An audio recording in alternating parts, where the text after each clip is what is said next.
क्या नीतीश जल्द करने वाले हैं बड़ा खेल? क्या गिर जाएगी बिहार में एनडीए की सरकार? क्या आप जाएंगे इंडिया गठबंधन के साथ में? जी हाँ, नमस्कार, नेक्स्ट 9 न्यूज पर आपका बहुत बहुत स्वागत है। और हमारे आज के खास प्रोग्राम में हम चर्चा कर रहे हैं बिहार की राजनीति की, क्योंकि बिहार की राजनीति में इस वक्त एक भूचाल सा आया हुआ है। और भूचाल इसलिए भी आया हुआ है क्योंकि इसी साल के अंत में बिहार में चुनाव होने हैं। और उससे पहले नीतीश कुमार क्या एनडीए के साथ में रहेंगे या फिर इंडिया के साथ में जा सकते हैं, इसको लेकर भी तमाम अटकलें लगाई जा रही हैं। और सबसे बड़ी चर्चा का जो विषय बना हुआ है वो बने हुए हैं निशांत कुमार, क्योंकि लगातार ये कहा जा रहा है कि अब जेडीयू की कमान निशांत कुमार संभालने वाले हैं और नीतीश कुमार अपनी कुर्सी से भी इस्तीफा देकर मुख्यमंत्री निशांत कुमार को बना सकते हैं। जब से ये खबरें सामने आई हैं तो लल्लन सिंह भी भड़के हुए हैं, जो पहले से लल्लन सिंह जेडीयू तोड़ने की बात कह चुके हैं, जो लल्लन सिंह हमेशा बीजेपी के साथ में तो खड़े हुए दिखाई देते हैं लेकिन नीतीश कुमार के बचाव में नहीं उतरते हैं। अब क्या वही लल्लन सिंह जेडीयू में दो फाड़ करने वाले हैं? क्या बिहार की राजनीति में बड़ा खेल होने वाला है? इन सब तमाम बातों पर हम चर्चा करेंगे। मेरे साथ मेरे सहयोगी राहुल जी मौजूद हैं। राहुल जी आपको बताएंगे कि बिहार में आखिर ये बातें जल्द क्यों ले रही हैं? क्या निशांत कुमार अगर आते हैं तो किसी को दिक्कत क्या है? अगर देखिए हमारे देश में यही ट्रेंड है, कोई भी पॉलिटिकल पार्टी है तो उसका बेटा राजनीति में जरूर आता है। चाहे लालू यादव की बिहार के अंदर आप बात कर ले, चिराग पासवान की आप बात कर ले, चाहे केंद्र में राहुल गांधी तक की आप बात कर ले, किसी की अखिलेश यादव की उत्तर प्रदेश में बात कर ले, अगर मायावती ने अपने भतीजे को आकाश आनंद को जिम्मेदारी सौंप रखी है, ममता बनर्जी ने अपने भतीजे को जिम्मेदारी सौंप रखी है, इधर शिवसेना में उद्धव ठाकरे जो है अपने बाला साहब ठाकरे की विरासत को आगे बढ़ा रहे हैं। तमाम जगह देखा जाता है कि राजा का बेटा राजा, यही कॉन्सेप्ट हमारे यहाँ चलता हुआ आ रहा है। लेकिन अगर निशांत कुमार जेडीयू में आते हैं तो किसी को दिक्कत क्या है? इस पर कोई भी जो एनडीए का सहयोगी दल है कोई भी खुश नहीं है। चाहे चिराग पासवान खुद अपने पिताजी की विरासत को संभालने हुए बैठे हैं लेकिन निशांत कुमार की एंट्री से खुश नहीं है। तमाम ऐसे नेता, चाहे बीजेपी हो चाहे कोई भी हो, यहाँ पर वो खुश नहीं है। तो आखिर निशांत कुमार की एंट्री से इन लोगों को दिक्कत क्या है? क्या ये जेडीयू को तोड़ने की कोशिश कर रहे हैं? क्या अपना भविष्य जेडीयू के साथ में देखने की कोशिश कर रहे हैं? इसलिए निशांत कुमार से दिक्कत है कि भाई अगर निशांत कुमार की एंट्री हो जाएगी तो हमारा क्या होगा? तो राहुल जी आपको क्या लगता है निशांत कुमार की एंट्री से सबसे बड़ी दिक्कत किसको है?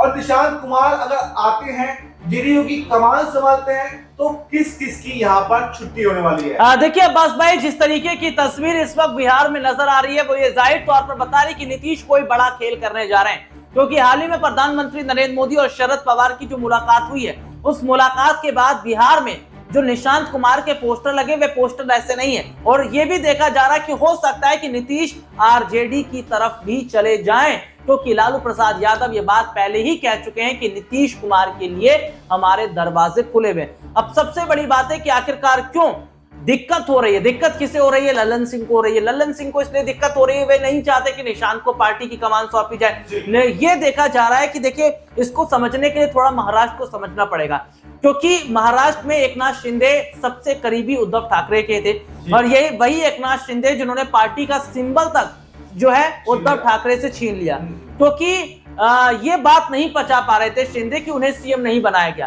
तो ऐसे में देखा जा रहा है कि वे अपने विधायक लेकर चले गए। तो यहीं पर बात लल्लन सिंह की भी हो रही है कि लल्लन सिंह भी नहीं पचा पा रहे कि भैया उन्हें सीएम नहीं बनाया जा रहा, पार्टी की कमान उनके पास में नहीं है, उनका रोल फिर क्या रह जाएगा? तो सबसे बड़ी वजह है कि नीतीश ये चाह रहे हैं कि भैया जो पार्टी उन्होंने इतने टाइम से बनाई है, जिसको सींची है, इतना उन्होंने लंबा सफर तय किया है, वैसे थोड़े लल्लन सिंह के हाथ में दे देंगे। लल्लन सिंह के हाथ में पार्टी आएगी तो नीतीश का तो कोई रोल फिर रह ही नहीं जाएगा, वजूद नहीं रह जाएगा उनका। तो ऐसे में देखा जा रहा है कि जैसे आरजेडी में तेजस्वी यादव को पार्टी की कमान लालू ने सौंपी है, ठीक वैसे ही नीतीश निशांत को पार्टी की कमान सौंपकर पर्दे के पीछे से काम करेंगे। ये कहा जा रहा है कि देखिए निशांत कुमार को राजनीति की समझ नहीं है, उन्हें काम कैसे करना है, पार्टी कैसे चलती है इस बारे में उन्हें नहीं पता है। और लल्लन सिंह ये कह रहे हैं कि नए के हाथ में पार्टी देना ये ठीक नहीं है। और सबसे बड़ी बात ये भी देखी जा रही है कि बीते काफी समय से जो लल्लन सिंह है वे नीतीश कुमार को लेकर चुप चुप से नजर आ रहे हैं, बीजेपी की तरफ ज्यादा झुकते नजर आ रहे हैं। तो कहीं ये तो नहीं माना देखा जा रहा है कि जो बीजेपी है वे जो लल्लन सिंह के कंधे पर बंदूक रखकर चलाने की तैयारी कर रही है, क्योंकि बिहार में एनडीए की तरफ से सीएम चेहरा कौन होगा ये भी नहीं तय किया जाता है। एनडीए के सहयोगी दल जीतन राम मांझी, चिराग पासवान ये बात कह चुके कि भैया हमें 30 सीटें दो। 30 सीट की मांग तो जीतन राम मांझी ने कर दी थी। अच्छा राहुल जी, यही से मैं एक क्वेश्चन और लेना चाहता हूँ। देखिए, बीजेपी ने कहीं ना कहीं परिवारवाद पर लेकर हमला बोलती है हमेशा। समाजवादी पार्टी पर उसने हमला बोला, खुद कांग्रेस पर हमला बोला है, तमाम पार्टी हो परिवारवाद पर लगातार हमला बोलते रहे हैं। और ये देखा भी गया है कि चाहे शिवराज सिंह चौहान को हटाना हो या फिर दिल्ली के अंदर प्रवेश वर्मा को सीएम बनाना हो, उनका कहना यह है कि इससे परिवारवाद को बढ़ावा मिलता है। तो ऐसे में अब उनके सहयोगी नीतीश कुमार है, तो क्या निशांत कुमार से इसलिए भी नाखुश हैं कि वहां पर परिवारवाद को बढ़ावा मिलेगा? लेकिन परिवारवाद की कुछ ऐसे भी उदाहरण हमारे पास है जो बीजेपी के अंदर खुद में है। तो आखिर क्या बीजेपी जो निशांत कुमार की एंट्री से खुश नहीं है? क्या वो ये देख रही है कि अगर निशांत कुमार को अगर मुख्यमंत्री बना दिया गया तो जेडीयू फिर से पुनर्जीवित हो जाएगी? आखिर इसे बीजेपी में क्या वो है? और बीजेपी के अंदर एक फॉर्मूला और चलता है कि 70 साल से ज्यादा वाले को जो है हम सीएम नहीं बनाएंगे, हम कोई बड़ी जिम्मेदारी दे देंगे। तो क्या नीतीश कुमार को साइडलाइन करने की वजह ये भी हो सकती है कि 70 साल से ज्यादा के नीतीश कुमार हो चुके हैं? देखिए, बीजेपी की अपनी ही पॉलिसी है। ये मैं अगर कहूं तो ये किसी नियम को नहीं मानते, ये किसी कानून को नहीं मानते। यही जो फैसला लेते हैं, यही पूरा फैसला इनका आखिरी फैसला होता है। क्योंकि अगर मैं दिल्ली की बात करूं तो दिल्ली में कुछ ऐसे मंत्रालय बनाए गए जो पहले केजरीवाल के समय में नहीं थे। और सबसे बड़ी बात है कि अगर एज क्राइटेरिया की बात है तो प्रधानमंत्री जी अभी तक क्यों फिर पीएम बने हुए हैं? तो ये तमाम चीजें देखी जा रही है कि बीजेपी अपने फायदे के लिए काम करती है। क्योंकि जेपी नड्डा का कार्यकाल खत्म हो गया साहब, लेकिन फिर भी वे अध्यक्ष तो बने हुए हैं ना। और सबसे बड़ी बात अगर मैं यहाँ पर बात कर लूं तो बीजेपी के बहुत खासम खास पीएम मोदी के खासम खास जो है वे माने जाते हैं, एक बड़े अधिकारी हैं वे। तो उनका जिस तरीके से देखा जा रहा है कि वे अजीत डोभाल का मैं जिक्र करूं तो वो बहुत मामलों में बीजेपी के साथ रहे हैं। तो देखिए, सबसे बड़ी बात क्या है कि बीजेपी अपना ही सब कुछ सेट करती है, अपने हिसाब से काम करती है। लेकिन देखिए, नीतीश कुमार को लेकर एज क्राइटेरिया की बात हो रही तो मुझे ऐसा नहीं लगता। मुझे ऐसा लगता है कि बीजेपी कठपुतली बनाना चाहती है अपने हिसाब से। बीजेपी डमी सीएम बनाना चाहती है, जैसे इन्होंने डमी सीएम महाराष्ट्र में खेल चल पाएगा। देखिए तस्वीरें जो इस वक्त नजर आ रही है, देखिए दिल्ली का जो विधानसभा चुनाव है इसको इस तरीके से समझिए।